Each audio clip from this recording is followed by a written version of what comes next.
नमस्कार, मी प्रणिता बोरसे. आपण पाहत आहात TV9 मराठी आणि बुलेटिनच्या सुरुवातीला महत्त्वाची बातमी आहे. पुण्यातील कमला नेहरू रुग्णालयातील संशयितांना फरासखाना पोलीस ठाण्यात आणलेला आहे. तर ताब्यात घेतलेला संशयित तरुण बिहारचे असल्याची माहिती समोर येते आहे. महत्त्वाची अपडेट या प्रकरणी पुण्यातील कमला नेहरू रुग्णालयातील संशयितांना आता फरासखाना पोलीस ठाण्यात आणण्यात आलेला आहे. तर ताब्यात घेतलेले संशयित तरुण बिहारचे असल्याची माहिती समोर येते आहे. तर कमला नेहरू रुग्णालयातील या संशयितांना आता पोलीस ठाण्यात आणण्यात आलेला आहे आणि हे संशयित तरुण बिहारचे असल्याची माहिती मिळत आहे. तर कमला नेहरू रुग्णालयात अतिरेकी शिरल्याची बातमी समोर आली होती आणि त्यानंतर रुग्णांना रुग्णालयाच्या बाहेर काढण्यात आलं होतं. त्यानंतर आता ही नवीन अपडेट या प्रकरणी समोर येते.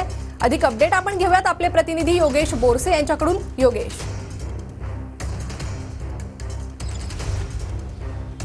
जे संशयित आरोपी आहेत त्यांना आता पुण्यातल्या फरासखाना पोलीस स्टेशनमध्ये आणलं गेलेलं आहे आणि याच ठिकाणी त्या तिघांची सध्या चौकशी सुरू आहे.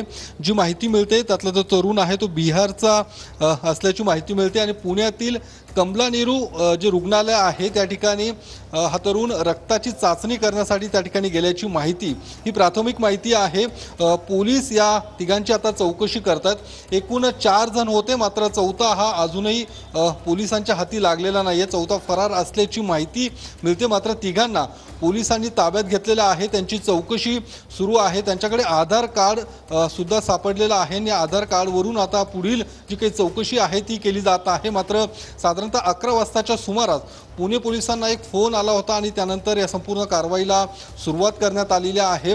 आत्ता जर बघितलं तर कमला नेहरू रुग्णालयात सुद्धा आता मोठा पोलीस बंदोबस्त तैनात करण्यात आलेला आहे आणि त्या ठिकाणी या तिघांना ताब्यात घेतल्यानंतर या फरासखाना पोलीस स्टेशनला आणलं गेलेलं आहे. तिघांची कसून चौकशी केली जात आहे. नेमकं काय उद्देशाने हे कमला नेहरू रुग्णालयात त्या ठिकाणी आले होते, रक्ताची चाचणी करण्यासाठी आले होते, हे जरी कारण दिलं असलं तरी तपासाअंती काय समोर येतं हे पाहणं महत्त्वाचं असेल. योगेश, धन्यवाद या सविस्तर माहितीसाठी.